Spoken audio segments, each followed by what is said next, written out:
अध्याय 55 वचन 6-7। जबसम्म याहवेलाई पाउन सक्छौ तबसम्म उहाँलाई खोज। उहाँ नजिकै हुनुहुँदा नै उहाँलाई पुकार।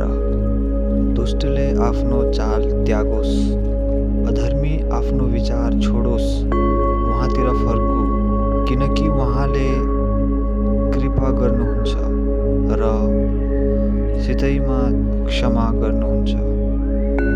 यसको अर्थ हो, अहिले पनि मौका छ।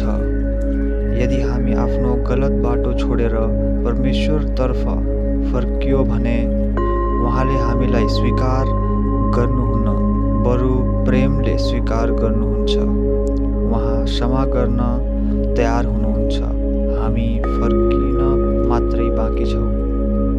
धन्यवाद। आमीन।